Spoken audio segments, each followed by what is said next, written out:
This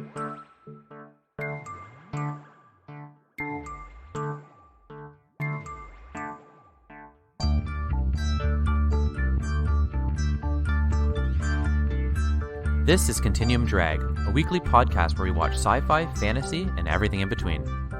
This week, Project U.F.O, Season 2, Episodes 6 and 11. Where did this second sighting occur? Same place as the first. Did you know they were coming back? Oh, sure. They gave me the exact time and date. I don't think I understand this right.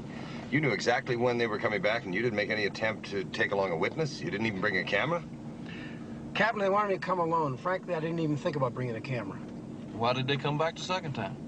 They want to see if I'd follow their instructions. They weren't too pleased. Welcome to Continuum Drag, the podcast that don't want to be rude, but it do have some fishing to do. I'm Luke, here with my co-host Jordan. What's real, Jordan? What happened to Jake? Jake Gatlin's gone. Jake's gone. They've replaced him with an identical character named Ryan. Yeah, played by Edward Winter.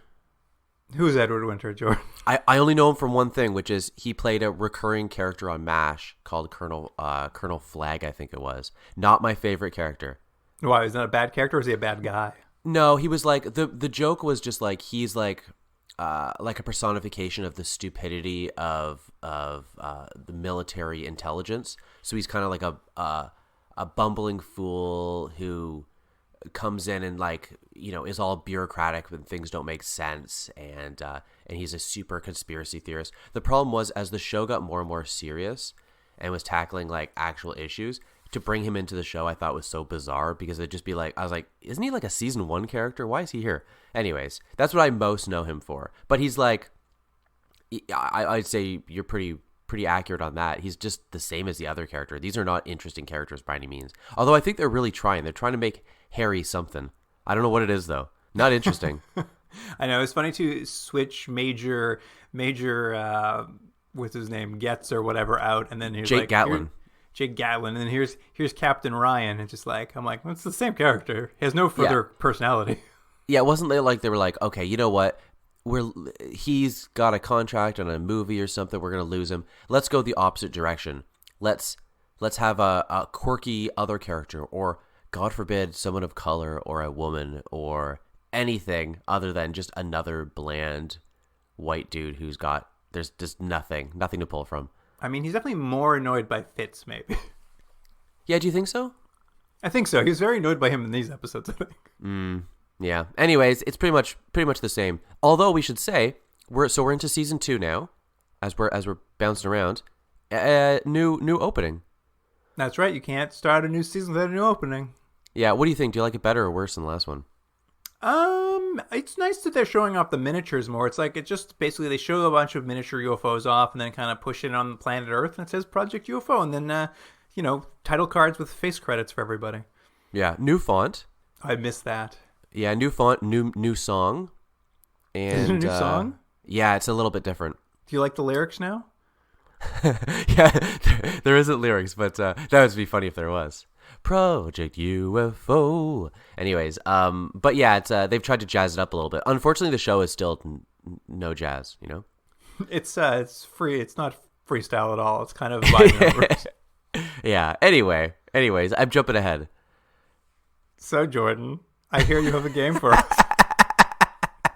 I like that awkward pause. I do have a game. It's just a trivia game that is testing your alien and specifically UFO knowledge. But I didn't have a title for it, so I just called it All Aliens All the Time. Great. Yeah. Cue music, you know? Project U.F.O. That is the song, yeah. It's the same song I sang.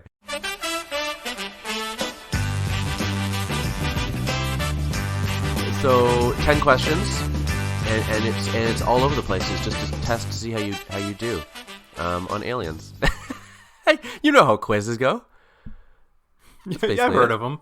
You've heard of them. That's what it is. Okay, let's just get into it instead of me explaining again. Question 1: place these Alien Contact movies in order from earliest to latest release date. Okay.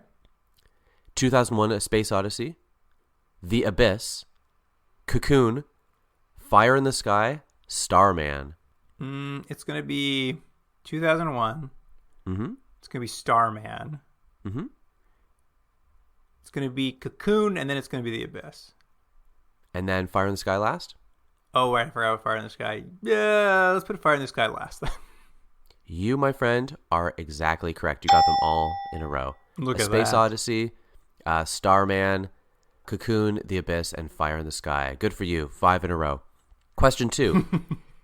In the actual FBI Project Blue Book documents, what year is listed as having both the most sightings and most unidentified sightings? Because they broke it into 2 categories. I'm just telling you, I actually sent this to you this week, Luke. This the Project Blue Book files, which has it in there. So these were from 1947 to 1969. And so I've got 4 years you can pick of one of these. Was it 1966, 1952, 1967, or 1949? I'm just picking most sightings or most unknowns. It's both. That's your head both. Oh, they're both same year. 52, I think. You're correct, 1952, which had 1,501 sightings, and 303 of those were unidentified. Ooh. Yeah. I believe they're called true unknowns, Jordan. True unknowns, that's right. not a false unknown. Question 3. Which member of Blink-182 founded To the Stars, Academy of Arts and Sciences, which, among other things, participates in the investigation of UFOs and other fringe science projects?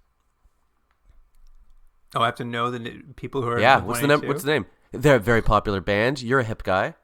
Pete Wentz. Nope, unfortunately, it was Tom DeLonge. Is Tom Pete Wentz DeLonge. in Sum 41? No, he's in a different band. Is that Sum 41 or Blink-182? I already forgot.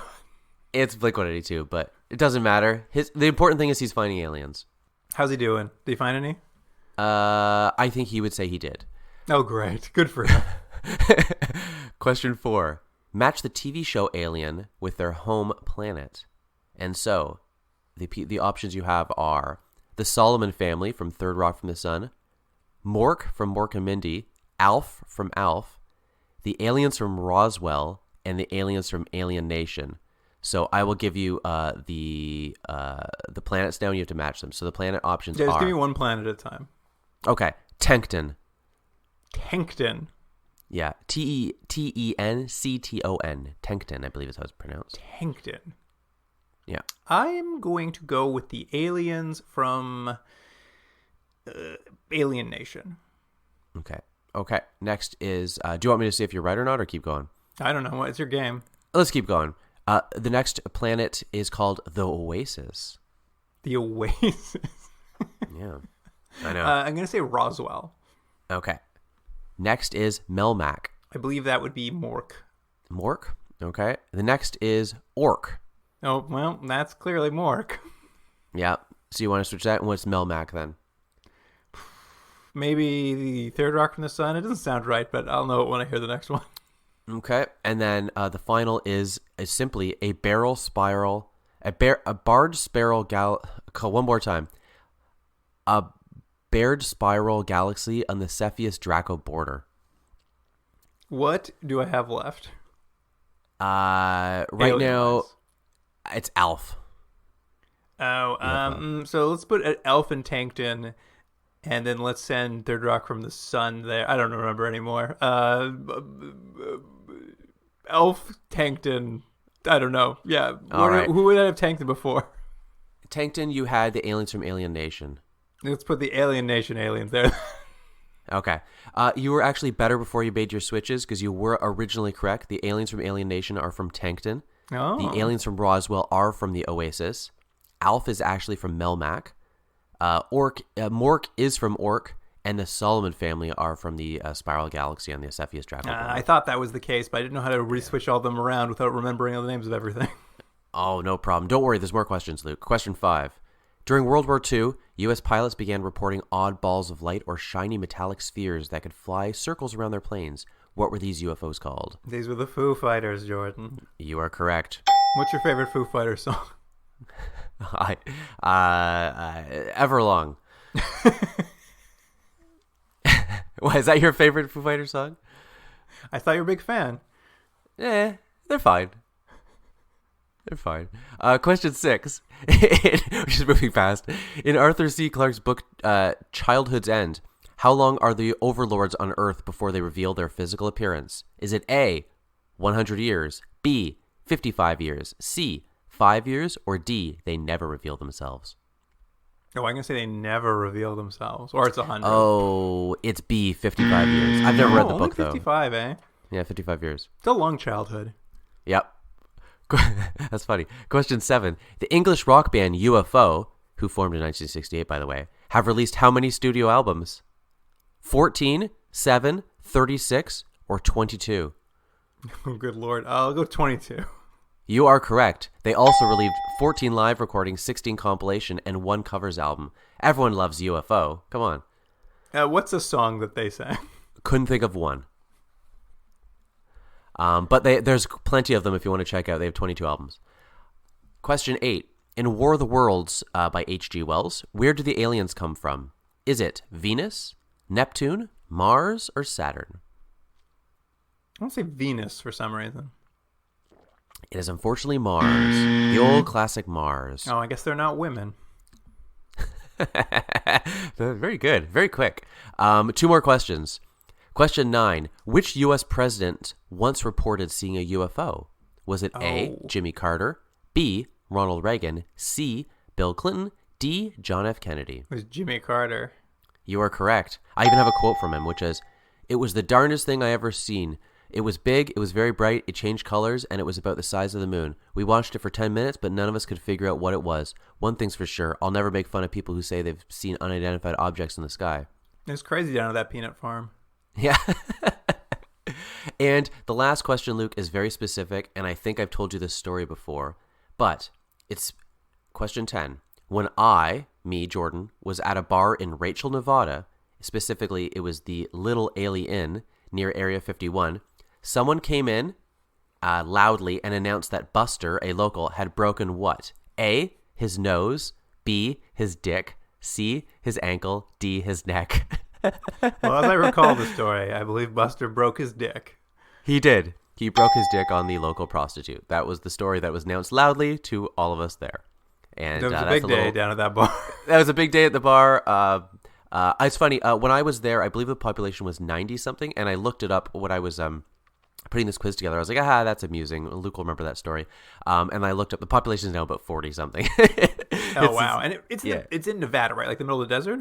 That's right. Yeah, Rachel, Nevada. Yeah, and you ate that clam chowder there? I did. You have a very good memory. Yes, we were in the middle of the desert. I was there, and I was like, I think I'll get the clam chowder. And as soon as I ordered, I thought, what am I thinking? Why would I do that? Anyways, it wasn't great. I'm not convinced this wasn't a whole fever dream you had.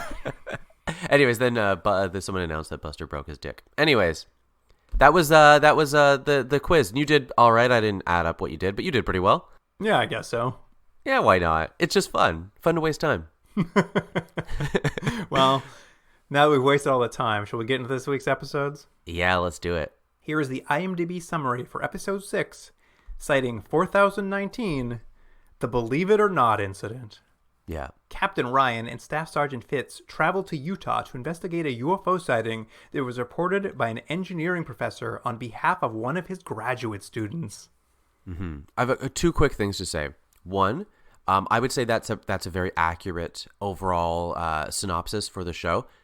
The first thing I'd like to say is there is 0 reason for the professor to announce it as opposed to the guy. It doesn't mean anything. There's no weight to it. It's pointless. It's just time waster.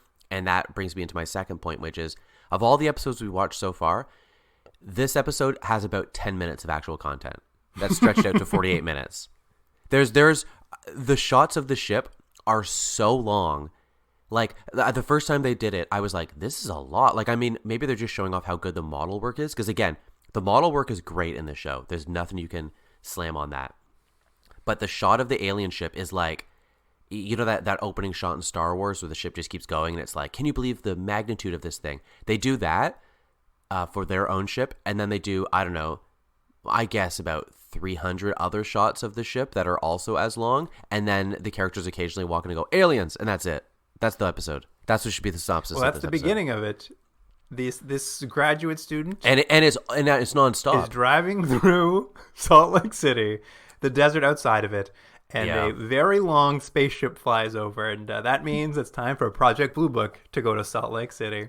Yeah, that's right. Yeah. And my favorite thing is they did try to do something here, I think, between season 1 and season 2. Is they're attempting to humanize the two Project Blue Book characters a little bit, because when we meet them before they go out, they're on a little fishing trip. Yeah. Which I don't think the new character Captain Ryan wants to be there for, but he's kind of stuck there. Until, of course, his beeper goes off to announce another UFO. Yeah, I think in both episodes, they have them kind of doing stuff, and then Libby calls them, is what basically happens. Or she beeps them, and then they have to call her from a payphone or whatever, which is nice because it also kind of brings her back into the show. I think she's been missing for a few episodes, but it's not like this is great screen time she's getting. I think one of the episodes she's just on the phone, but it is a way to happy Libby was back too, and I like this futuristic technology, the beeper. Yeah. Well, you know what it is though? I think watching these, it would have been nice, and I don't think it's the way the direction is. And I feel like this is a complaint or a want that I brought up in other shows. It'd be nice if this was more of a team effort. Like you got a sense of how this organization worked, and like what Libby does, and how these reports come in, and how she gets to these guys, and their dynamics between them. Because that's not what this show wants to do. They want to get to the meat and bones of these UFO sightings that have very little content for the viewer. You want to see the boys in the lab looking at all the evidence and being like, inconclusive. Sure. If it's like an interesting character and they have like a relationship with these other guys, and there's some dynamics at all, like it's like I'm just saying there's this is something for the end, but like there's almost no conflict or twist or intrigue or anything in this episode, and it's starting to drive me crazy in the show. I'm like, guys, just walking around going, nothing is not enough for a TV show. Well, I'm just Project saying. Blue Book boys, they head to the Hallenbeck Institute. Hallenbeck Institute, Jordan. Yeah, Hallenbeck, yeah. Which I don't know if you caught this, but it's described as the poor man's MIT and or Caltech. Is that right? I didn't catch that. Yeah, I believe Captain Ryan's just like, ever heard of Hallenbeck? And then he's like, no, it's the poor man's MIT. Yeah, like thanks for the editorialization. I didn't need that. It's a shitty school, man. Can you imagine just hanging out with somebody that's always what they do? You're like, hey, you want to get lunch? You're like, yeah, you go to that place that's not very good. It's not as good as this other place. And you're like, okay, like we don't have to go there. Let's go to a better school. And as you said, Roy's professor has reported the encounter on behalf of Roy, the graduate student. And you said there was no reason for it, Jordan, but it's because Roy is a shy boy. Yeah, that's it, because he's just a shy boy. He's a little shy. And that's it. It's stupid. It's because there's nothing to take from that. It's not like that. There's a payoff to that later on. Do you know what I mean? Jordan, what are you talking about? There's also this great other character introduced with a huge payoff. Roy's enemy, the other grad student, Fred, who's constantly trying to undercut him. Yeah, but we don't see him constantly trying to undercut him, only in this one conversation. We see him for exactly 1 minute of screen time off the top, and they say they don't like each other, and he never comes back again to do anything. Yeah, it's all tell in this show. That's what I mean. It's like they set all these things up. I'm like, oh, okay, this will have some sort of context. He has set this guy up to actually think he's seen a UFO because it's a scam and blah, blah, blah, or whatever it is. Not that that's maybe a better show, but at least it puts together all these disparate pieces, whereas this show, they're just like, yeah, these two guys don't like each other. Are we going to see that? Nope. The People closest just talk about it. Is they imply that Fred leaks Roy's story to the papers to like make him seem that is true. Crappy, but it never comes up to any specific purpose. Right. That is true, though, yeah. At any rate, Project Blue Book goes out to meet Roy, where he's in the desert, and he's doing his engineering masters, and he's doing his research in this desert, and I believe his masters is in driving cars really fast. Yeah, I thought the same thing. His masters is just like dune buggies. Yeah, it's just like he's just driving a car really fast. He's like, well, I did it. I drove that car really fast. And I'm like, okay, cool. It's just one of those, like, they must have just been around that area. Like, it'll just be like a cool shot. I think I've actually said this before on the podcast. When you watch the original Thomas Crown Affair with Steve McQueen, there's an extended sequence where he's just driving dune buggies. And I'm sure Steve McQueen was just like, I'd like to just drive dune buggies in this movie. And they're like, yeah, okay, we could take 3-4 minutes of the movie. Anyways, it's similar to that, but not as exciting. And Roy explains his UFO encounter to them. Essentially, as we described, a very long UFO showed up, and on the back of that UFO had a very flat screen, like a big flat TV screen on the back of the UFO. Yeah, that's right. And it would flash colors to him, And I think at some point it flashed images of people who go to his school as well, for no clear purpose. And he's just like, this is what I saw. And Luke, you know what's weird though, is it flashes, because we as a viewer see those images too. I don't know if it's now, but we will, and maybe in the next time, because this show always does like a double flashback where we see a little bit, then the person recounts it and they give a larger context to things, although we never really get much more information. But the images of the people they're flashing are people we don't even know who they are yet. I thought it was very weird. I mean, They're like, here's some of them we never meet. Well, we meet his mother is flashed, his girlfriend, and then a few random people, and I was like, oh, weird. Because again, I thought that was going to pay off, but it doesn't really. No, the idea is he says that like the UFO is communicating to him, and we've now watched the flashback where we get to see the entirety of how his alien encounter, which, as you said, goes on for 3 to 4 to 7 minutes. Yeah. And as he gets to the end, he's like, it communicated with me. And they're like, what did it tell you? He's just like, oh, it told me where to go to for my second encounter a couple days later. And then he describes the second encounter, and it is an exact repeat of the first encounter for the full 7 minutes. That's what I mean. Did it not feel? My note literally is, I have a note here. It goes, this episode must have been short. It's just shot after shot of this ship. What happens at the end of his second encounter, he says, though, is that apparently the UFO's communicating with him, but not us, the audience. And he says, the UFO got annoyed with me during the whole flashing lights period. And it's later revealed it's because I think we're supposed to think because he brought his girlfriend and left her in the car. And that's right. Alien said, don't bring anybody with you. So the UFO got annoyed and it took off. And as it left, apparently the UFO explained to him its purpose. And that was, the aliens can't breathe our air very well. So they want Roy to tell the public to correct the problem for them, or they'll conquer us. Yeah. That's right. Yeah, it was like, or they'll have to it's like, look, that's just the way it is. And if you guys just don't do it, we'll just have to destroy you. No big deal. But I'd be like, yeah, you guys can't even breathe our air. Good luck. That's what I was thinking too. I'm just like, this is the weakest thing. It's like, make your air more breathable, or we'll come down here and take you over. Like, I mean, we can't breathe, but we'll do it somehow. Yeah. My favorite part about that too never comes up again. The man says the alien said he was they're conquering the planet. Nobody is concerned with that particular piece of information. Well, but that's another thing. That's not what Project Blue Book is doing. It's not like this is the beginning of them now going on this adventure, right? It's, oh, interesting. Anyways, we'll go look at boulders. It's all so procedural and so scientific, but also incredibly vague at the same time. So you're just left with watching people, like you were joking about watching the characters do the test and being inconclusive. We might as well watch that. It's as exciting as watching these guys look at boulders. Well, that's the next 30 minutes of the episode is they collect evidence. It all comes back inconclusive. They visit Roy's mother, who's a psychic for some reason. Yeah, again, you know what it is? They're just trying to color things. They're like, it's a psychic. You're like, oh, does this have something to do with him and how he's been affected by his upbringing? Does it have to do with actual ability to see the future or anything? No, it's just a psychic. But why mention it? They ask his mom, they're like, do you think he could lie? And she's like, yeah, sure, probably. yeah, sure, he's a human being. We've all lied at some point. And then she never comes back. They meet his girlfriend, who is on crutches, which is very funny. She tells the story about how she went out there with him, and then she saw some lights over the hill, so she broke her promise and got out of the car, but she took 2 steps, fell over, and broke her leg. Yeah, I was desperate because of the way they color characters in this show. I was really hoping they were never going to show her injuring her ankle. It was just a thing, because it made as much sense as mentioning the mother's a psychic, where they're like, she's like, oh, I just hurt my ankle. They're like, anyway. I did think too, when they introduced her and she was walking around on crutches, I was just like, oh, did the actress just did she get the part and then sprain her ankle? And they're just like, it's fine, we'll work around it. Yeah, it's like what's his face? Robert Shaw in the Sting.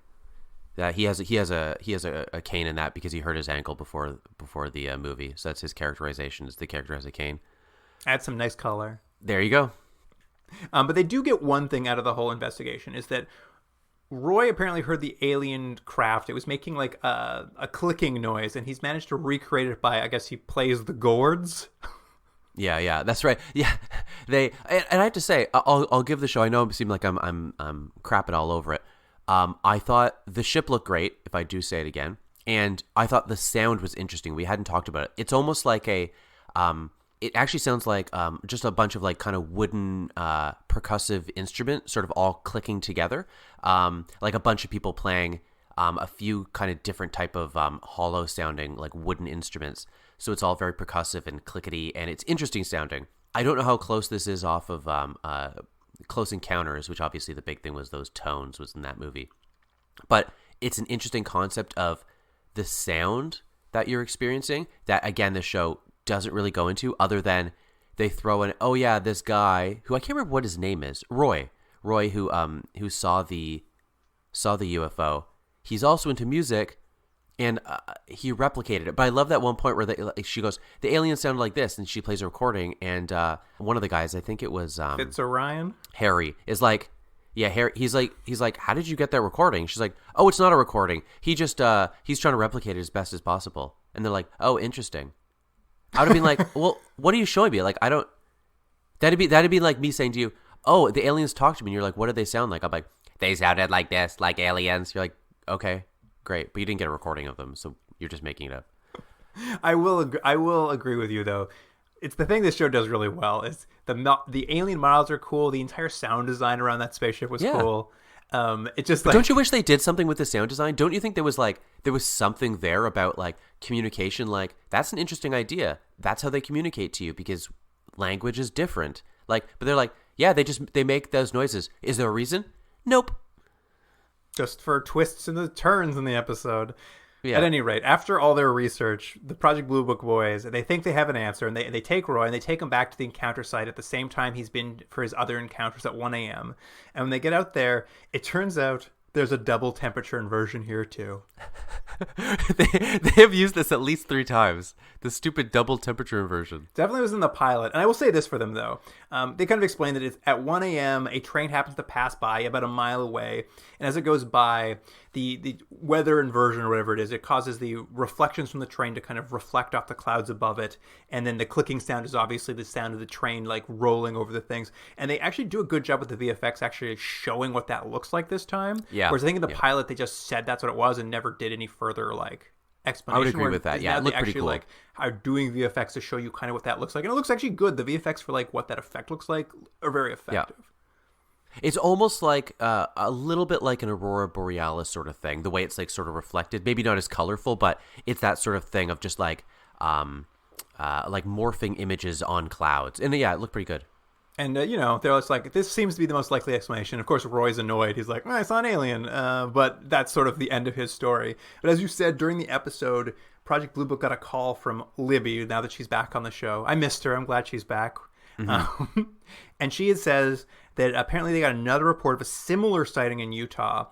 So at the end of the episode, they finally get around to like, well, let's drive out to this guy and see what his sightings about. And they take a trip over to this guy's house, and this guy's just like, yeah, man, I saw the exact same UFO a few nights ago. Basically, sort of confirming the same timing as old Roy had. Did you see the thing what he said as soon as they came into the house though? He's like, sorry, my place is a mess. Both my wife and daughter are away, so there's no way I can clean. I did notice that. We'll talk about that a little more later. It is a great scene though, because we see a flashback to him seeing the UFO as he's pulling to his house, and he runs into his house, and he is knocking over and smashing every vase in his house like it's a Mr. Bean episode. Yeah. And of course, obviously, as always, there's no hard evidence. And this is like literally, this is the last like 5 minutes. There's no hard evidence. And they're like, well, what about this? Did you hear a weird clicking sound? He's like, me? No, I had my hands over my ears, so I couldn't hear anything. Yeah. And as Project Blue Book goes to leave, they walk out the door and the camera pans across the living room. They're like, well, another true unknown. We'll never know what happened. And the camera comes to a stop on top of a parrot in a cage, and the parrot starts mimicking the UFO sound. Yeah, it was the funniest thing. It's the only thing that's good in this episode was the parrot mimicking the aliens. There's one other line I wanted to mention though, in this episode when they're talking to Roy, when they're showing him the most likely reason he's seen these things, like you're saying, the temperature inversion and blah blah blah, and he's getting irritated at them, and the new guy, it's not Colonel Flagg, what was his name? His name is Ben Ryan, Captain Ryan. Yeah, he said to them, he goes, we at Project Blue Book have a pretty good batting average. And I yelled at the TV, no you don't. You have a 0% batting average. 0. I just love it. It just reminds you of something I hear from people at work all the time. People are always there's this weird thing where people compliment themselves and they're like, I'm pretty good at my job. And I want to go, no, you're not. You're terrible. And I know you're terrible because I'm working with you right now. But your concept of your own abilities are so skewed. I'm pretty good. No, you're not. And that's what I would have loved to have said to Project Blue Book. You guys are not good. You suck. Oh, man. Well, it was Anyway. quite the episode. I have a question for you. Did you happen to read the IMDb trivia for the episode? No, I didn't. So fun trivia. Actually, this episode was kind of a soft crossover with this was the lead-in to I don't know if you're have you heard of Mrs. Columbo? No, I wasn't familiar with Mrs. Columbo. I know Mr. Columbo. It was a spin-off of Columbo starring Kate Mulgrew from Voyager Oh, wow. as Mrs. Interesting. Columbo. But this was a soft crossover, and the man at the end is the crossover link point. Is that, as you said, someone comes to see Mrs. Columbo, an old friend of hers, and she's just like, I haven't heard from this woman I know for a while. Can you look into it? And she goes and she looks into the mystery. And the mystery is she gets there and this guy's just like the guy who said, my wife and kids have been gone for months. They're in Europe. And he's murdered them. Oh my gosh. What a bizarre way to connect And TV of course, shows. the twist at the end is that the parrot gives away the clue that they need to solve the puzzle. What an odd... I'm trying to think if I could think of another thing in TV where they've done that sort of thing. I know they've done there was weird things like connecting, themed. They did 4 shows to have the same sort of theme for stuff. But what an odd way to keep people watching, huh? Hey, you guys love that parrot, right? Don't worry, parrot's back in the next half hour. So stay tuned. If you hear that, my wife and kids are in Europe. Whoa, what does that mean? Yeah, that's so funny though. I didn't know that for the trivia. It's interesting because I thought it was just a line as a bit of a timestamp of well, I can't possibly clean. I'm an older man. That's a woman's work. But it's because he's a murderer. He's a horrible murderer. Jordan, that was all a lie I made up. Oh, is it really? Yeah, none of that is real. Oh. This is how much free time I had in my head while watching Project Blue. You know what though? I really enjoyed that. I like the idea that there was that they would have done something like that. I thought they should have. As soon as he said my wife and kids are in Europe, I'm like, oh, he killed them. Oh, Mrs. Columbo. Good thing I never said I'd heard of it. It's real. That's a real show. Is it really? That's a real show. With Kate Mulgrew. Well, we've got to watch that next. Very science fiction. Anyways, there's that episode. Let's just pretend it never happened and we can move on to the next one. I'll give you some more. I'll give you some Mrs. Columbo trivia, though. Oh, yeah, go ahead. I believe sometime after the first season, or maybe in the middle of the first season, they realized Mrs. Columbo was a bad name. And I think they called it the Kate Columbo Mysteries or something. They're like, oh, we can't call this Mrs. Columbo. How many? Do you know how long it ran for? I know. I think maybe 2 seasons max. Yeah, just like this show. Continuum drag. No. We've now run much longer than some of the shows we've watched, including Project U.F.O. All right, now that I've finished pranking you so effectively, Oh man, I wish it was a prank that happened in real life. I shouldn't have told you. You'd be walking around telling people on the street about it. Yeah. What a disappointment. All these people would be like, "You fool! That never happened." I'm trying to think what's more disappointing that didn't happen, or that I watched these 2 episodes of Project U.F.O. All right. Well, here's the IMDb summary for season 2, episode 11, sighting 4024, the Scoutmaster incident. Mm-hmm. Well, that ought to prove something, huh, Captain? It might. We'd like to keep it for examination. We'll send it back to our lab and we'll return it to you. Tell me something, okay? Try to. You doing all this checking because you believe in me, or because you don't? And you just want to prove I'm some kind of kook or something? We only want to learn what you saw. Nothing more, nothing less. A Scoutmaster witnesses a UFO while out camping with his troop in the wilderness of Mississippi. Captain Ryan and Staff Sergeant Fitz fly south to the Magnolia State to investigate for Project Blue Book and discover another witness. Yeah, that's pretty much it. Again, what a weird way of explaining it. But yeah, basically, 2 people are going to see the same thing, and the one guy is a Scoutmaster. No, I'm going to say, they do a better job of making you interested in the person that's had the sighting in this episode than the last episode. I don't think they go enough into it, but I think it's the cause and effect actually at least makes sense. As to be like, the first episode, they're like, why didn't he want to talk, and why did we have the professor do it? He's shy. Like, what? And then it's like, but is there any reason to have this professor do it? Nope. Is there any reason for the other guy to be challenging him for this position at the university? Nope. At least this one has some, again, some cause and effect. I agree with you, I think, to some extent. This one, of course, starts off, and I was a little disappointed because it starts off with a scouts camping trip, and I'm like, super scouts. Yeah, I thought the same thing. Super scouts. That's right. But unfortunately, the kids don't get abducted by aliens and get jumping powers. What happens is they spot a light out in the trees, and the scoutmaster goes to investigate. And we haven't mentioned this, Jordan, but I have noticed it in every single episode of this we've watched. They do some of the worst day-for-night photography I have ever seen in a TV. I didn't really notice it. We're watching it such poor quality YouTube videos. I didn't really notice. Every single time an encounter happens at night, the characters are clearly out during the day. It's blue skies. There are like white clouds floating above them. They never do any color timing. It looks like it's the middle of broad daylight. Yeah, I'm so invested in these characters, I don't even notice. But I will say, this might have one of the raddest UFOs we've ever seen. Yeah, it's true. Yeah, so this guy, the Scoutmaster, I don't know if I'm sure we get his name. I don't know who he is. I just wrote him down as the Scoutmaster. He's out with 3 kids. They're doing your classic kind of camping thing. And like they've got their tent set up. They see some lights. He goes, kids, just wait here. I'm going to go investigate this myself. He goes out there with, I think it's a machete he has with him. I think it's for cutting down branches. Seems a little aggressive for camping with 3 kids, but regardless. He goes and we see what is kind of like a cone. Is that how you kind of call it? I would say it's like a NASA space capsule. Like it looks exactly like a NASA space capsule. Yeah, so it's like that, and it's sort of like hovering above him. And what it sort of does is at first, it looks like it I don't know if it's shooting or it's causing like these like blue type of flames at first. And then it actually seems to like shoot him with like heat rays. Yeah. Those blue flames, it seems to emerge out of blue flames. And did you notice inside of the blue flames, it's like sea monkeys are dancing in the blue flames? Yeah, I didn't know what it was. Oh, Grant, we're watching some pretty low quality postage stamps of these shows. But nonetheless, I was like, this is insane to watch.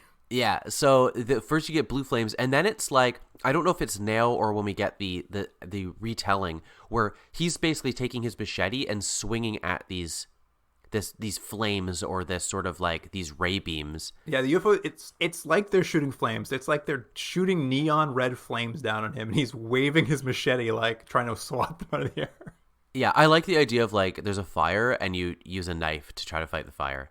Well, then I love too, because the camera just tilts up and the ship's there shooting fire at him, and then the ship just explodes. It just explodes. Yeah. I was like, what? Yeah. And then we cut from that, Jordan, hard cut. We're at the Air Force hobby shop where you build models in the Air Force. I didn't understand. And it's like, it looks like it's like, they're not, like funding is coming through. Like it's pretty decent. And they're all making models. And then I didn't get this joke. Maybe you can explain it to me. So what's his face? Old, Captain Ryan. Yeah. No, Harry's in the model shop he's looking at instructions for a model. Yeah, Harry's doing that, and then Ben Ryan, the new character, Captain Ryan, comes in. He's like, Other way around. Is it? Yeah. Our new guy's in there making a model. This is his new character trait. Right. And so then the other guy comes in and is like, hey, want to see the model I'm making? No, you're very confused. There's only one person making a model. Yeah, but I thought he was like, no, do you want to see this? The point is they come out and see a car. And my point is, did someone actually make that car? Is that the guy who's looking at the instructions for the model, he's just like, I can't figure out what the last piece goes. And he's like, you want to come see what the model I've built? And he comes out and he's just built a full-sized car. And he's like, the other guy Fitz is like, where's the model? He's just like, this is it. I made this model car. Yeah, and then they go for a drive in the car. Jordan, also, if you thought a DeLorean had cool doors, what about the doors on this car? The whole top opens like the 1989 Batmobile. Yeah, the canopy just lifts off, and it looks incredibly small. Like the actors are barely able to crawl inside. It's a stupid car. It's a stupid car. And they go driving. And the whole point of this, as per the other thing, is there's no point to this. Is this car ever going to come back? Did you learn anything about the characters? Is it going to have a payoff? Nope. Just time wasting. Yeah, the beeper goes off, and they got to head off to Old Kentucky, I believe is is that the Magnolia State, I guess? Yeah, sure. I don't know. Anyway, they fly down there, and they check in with the local small-town police chief at his station. And Jordan, I know you said that this character was a lot different from that last character, but he's a little shy, so the police chief had to call in this UFO report because, that Scoutmaster, he's too shy to do it himself. Yeah, it's funny that it's funny because these aren't back to back, but we watch them back to back because they have the same characterization. Again, the reason this guy hasn't reported it, I think, as a better payoff than the other one, because the other one is just shyness. Yes, of course. But so he's basically like, yeah, go talk to the guy. So I do like Jordan. I gotta say though, Staff Sergeant Fitz, he's happy to be back in the South. He's happy to talk to a good old Kentucky boy, this police chief, and they're just shooting the shit about grits and whatnot. And old Captain Ryan gets so mad at him for talking. Yeah, I just ignored all of it because I knew it wasn't gonna. There was no point to it. There's no point. He keeps doing it though. Every time Sergeant Fitz tries to have a conversation with someone about like Southern things, why does Captain Ryan get so mad about it every single time? Because he's a Northerner. He doesn't want to hear them in their accents, you know, and their laid back ways. He's a Union soldier. He's not standing for this stuff. That's right. But they basically do the classic thing where they go to someone and they're like, anyways, I'll see you later. I actually think this is the point where I think they show up and they say, hey, we need to do something. He's like, oh, but he's no. It's the scene we're gonna meet this guy who did the investigation, where they come to talk to him, and he's like, hey, yeah, I saw the UFO. They're like, can we talk to you? He's like, I'm actually busy for about 45 minutes. And they go, oh, okay. That gives us time to go check into the hotel. Cut to them interviewing him. I was like, what? Why not? Why even do that? Why add that scene in? It was so important to learn the Scoutmaster's also the gym teacher at the local school. Yeah. So we find out he's the gym teacher. We see him. There's another funny thing. The kids are they're in like a practice. And they're practicing layups. And at one point, he goes to talk to the kids that were there with him at camp, and they're like, "Hey, should we tell someone about what we saw?" And he's like, "No, just keep it to ourselves." This scene has aged really poorly because it sounds like he's having them keep a very nefarious secret. But he's like, "No, don't tell anyone. They won't understand. It looks really bad." And then he's like, "Get back to the game, kids." And I was like, "They're not playing a game. They're doing layups." Anyways, these are the things I focus on when the show is so boring. They return to the site of the encounter with Project Blue Book, and he describes the encounter. We see a flashback to what we've already seen, per usual.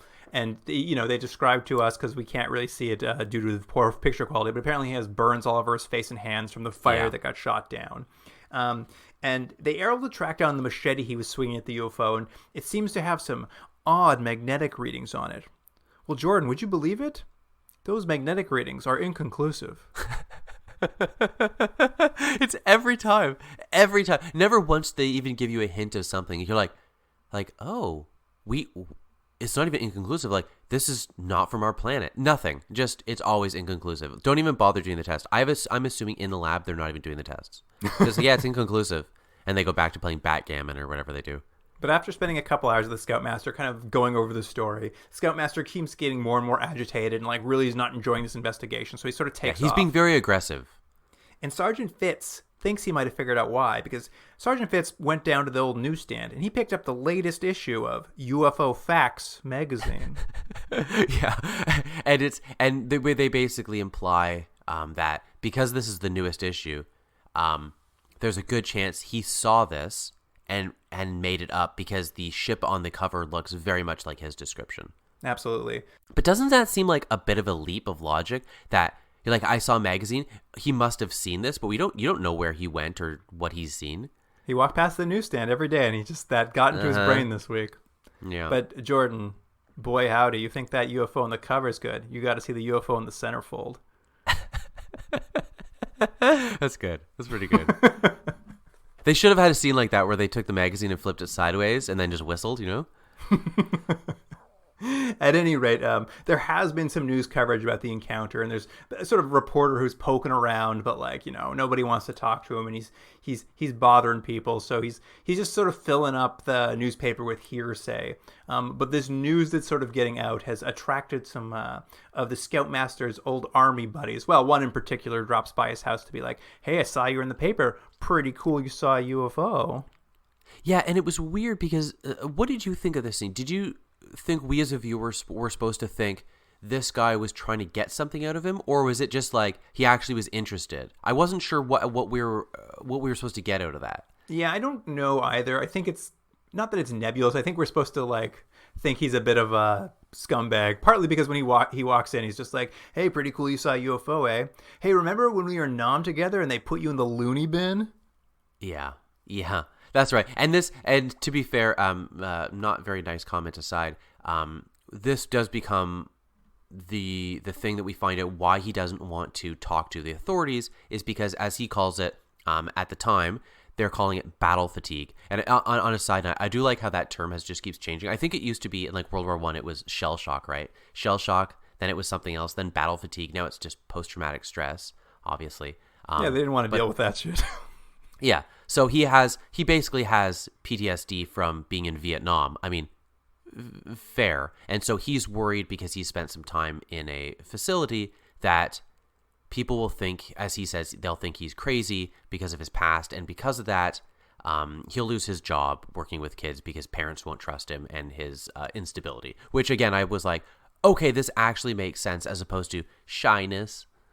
Yeah, no, it sort of makes sense. And he sort of tells his army buddy this. He's just like, "I don't want to talk about it. I'm worried to lose my job over this time I spent in this psych ward." And his buddy's like, "All right, then, well, I'm going to leave."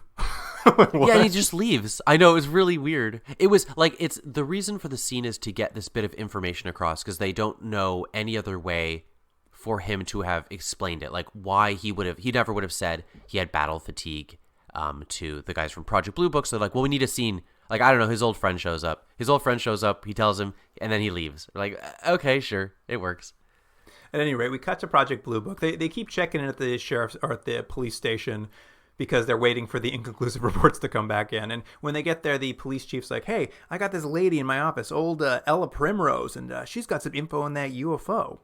And what they kind of find out is that lately her husband's been talking in his sleep and describing kind of this UFO in his sleep, including some details that haven't been released to the public. So they take a special trip out to meet her husband and kind of have a little chat with him. And he's pretty not forthcoming about it. He doesn't want. He's like, it's just a dream, a weird dream I had. And they keep pressing him, and he kind of describes. He's like, "Yeah, I don't know. I heard an owl, and I saw an oak tree in the dream, and just a rock that looked like a bear. Normal dream stuff."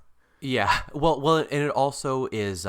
It's sort of undercut. I think the guys from Project Blue Book aren't sure because she seems to be leading him on. He doesn't seem to want to talk about it very much, and the wife keeps interjecting, going, "You also saw this. You also saw this." And he's like, "Yeah, I guess I did." So it seems like she's almost trying to convince him of what he saw, so they're not sure if this is legitimate or not.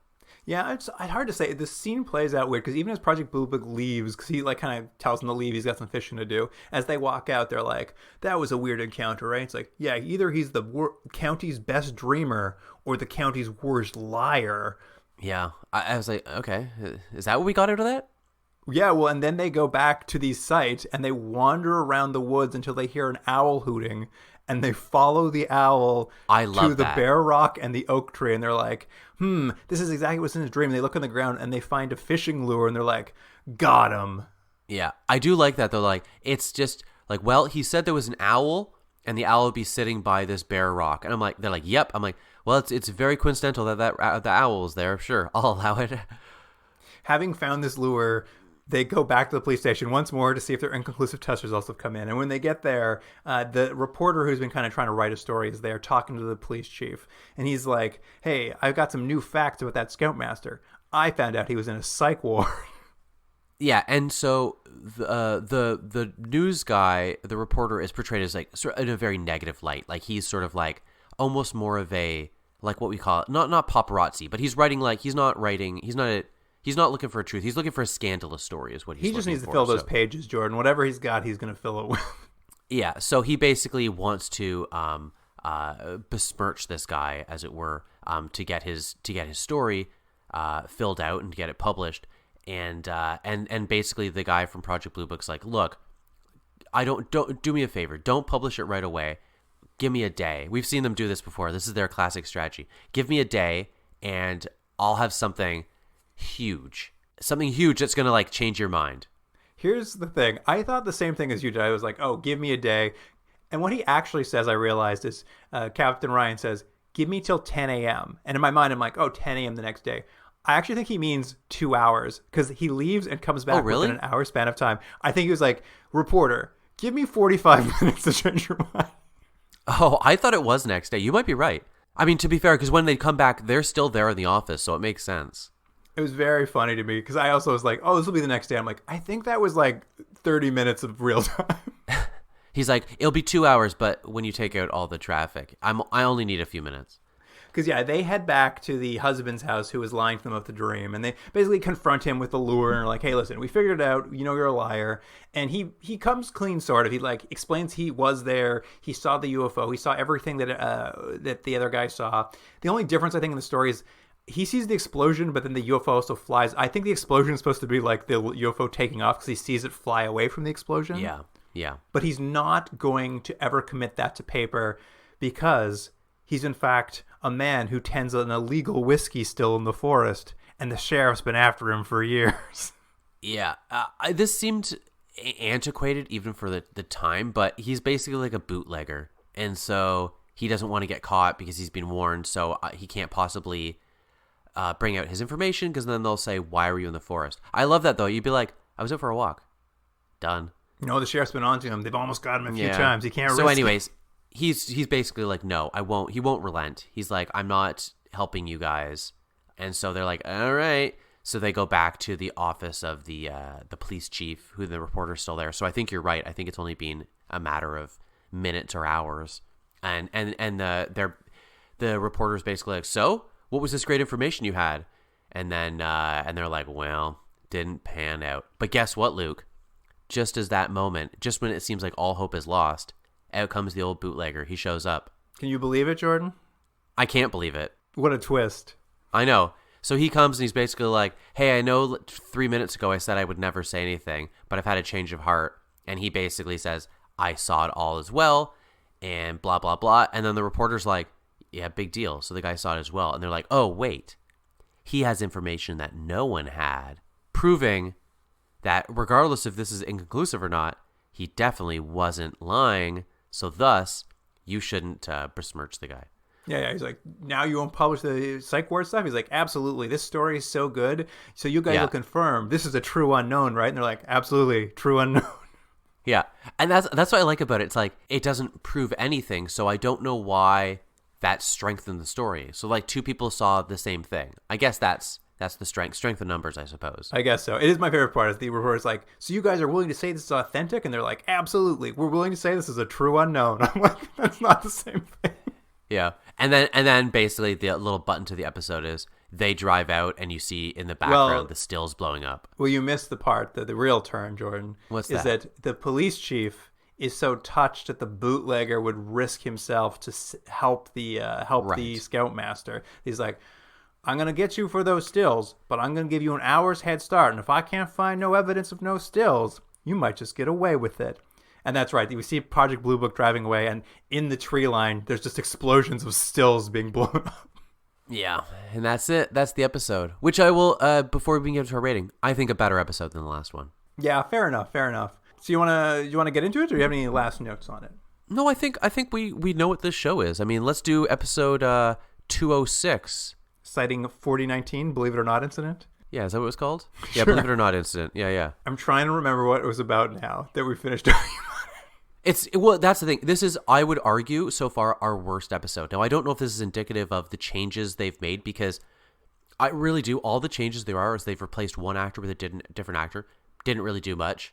I think you're right. I think they've tried to do some sort of like characterization of them at the beginning of the episode. It doesn't really work. I don't think it adds anything. And they've, I don't know, changed the theme song a little bit in the opening. But I think this was a weak episode. I'm going to give it a 3 out of 10, except I will give it 1 extra point to add it up to 4 for how stupid it was that parrot made that noise at the end. That gets 1 point because of how dumb it was. I'm in a similar position, I think. I think the UFO work, per usual, is great. I think the sound design we talked about was great. Yeah. Episode itself, like we said, they repeat the UFO encounter ad terrible. nauseum, full length. It's insane. It takes up most of the episode. Yeah, it's really quite bad. But the last 5 minutes are very funny. I like when the man who lives in the house, Mr. Beans his way through the house running away from the alien. He just like runs smashing. It's like the character is like, you have to run from that side to that side of the house and then back again and smash everything you see. And he's like, okay. I also love that they have that connection to Mrs. Columbo. Yeah, there's a good connection. There's another point right there for sure. And obviously the parrot, very funny. So I'm only gonna give it a 3 though. I'm gonna go 3. All right, so you got 3. So we were close. I give it that extra point, but I think we both felt the same way about the episode. Now I think the Scoutmaster incident is a better episode. I'm gonna say marginally better. It has a lot of the same problems. It doesn't have the same incredible waste of time. And I think the characterization of this guy, the Scoutmaster, I thought was pretty good. I thought it was actually weirdly handled more sensitively than you would think for a show from this time period for someone who's having post-traumatic stress. But still, I think we're too late in the game to be just thrown in like okay episodes. So I'm only giving it a 5 out of 10. Yeah, I think that's fair. Here's how I feel about it. And I think the strength of it is this sort of like almost going to this PTSD storyline to kind of like work through it.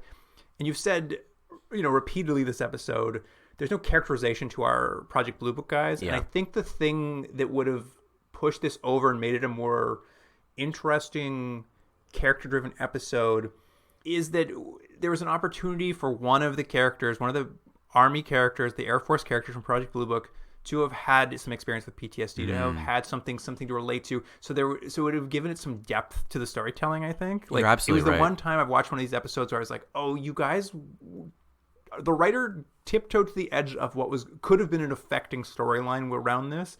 They did never, like Project U.F.O, I guess, it never fully solidifies and lands on anything other than it's all inconclusive. And once again, it's just another inconclusive episode. But I think I agree. I'm going to give it a 5. I think it was like it was as close as they've come since that episode with the like guy, his wife, and his father-in-law. Yeah. Like, at least that had some character-driven moments, and this was similar. But I'm also going to give it a 5. Yeah. Yeah. And I think you're absolutely right. I think that connection would have made it a stronger episode. But at this point, this is episode what? This is episode 11 of the second season.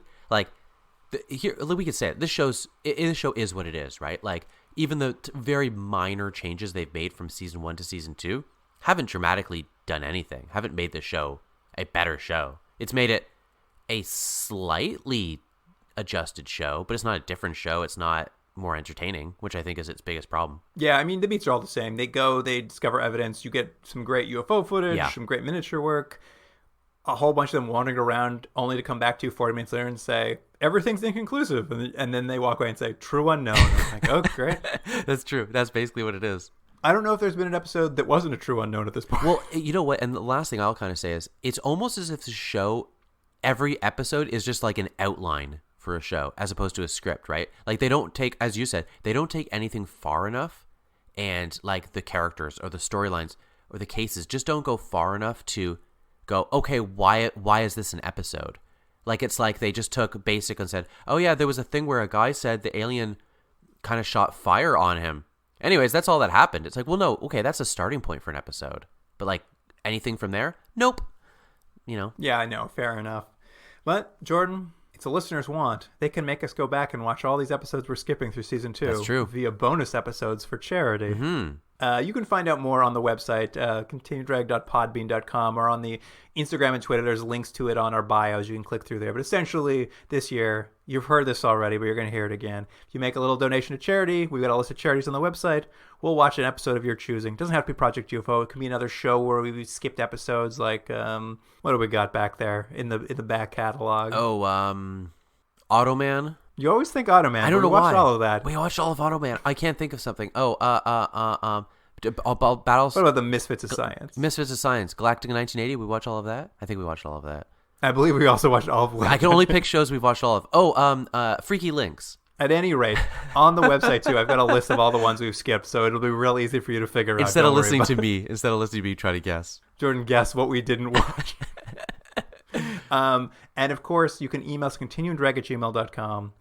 Maybe you need more instructions on what on earth we're talking about with this bonus episode of Charity, or maybe you want to talk about Project UFO, or maybe you've seen a UFO and Jordan needs to hear about it. I bet you tell me about seeing UFOs more interesting than watching this show. I bet you it's inconclusive, Jordan.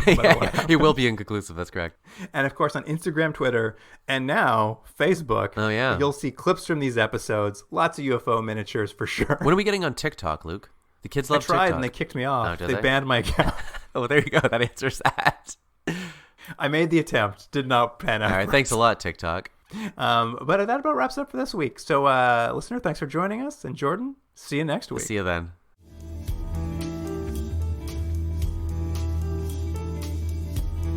Continuum Drag is recorded in Toronto, Ontario, and Seoul, South Korea. Theme music by James Rick Seidler. Produced by Jordan Delick and Luke Black. Special thanks to Aaron Yunes.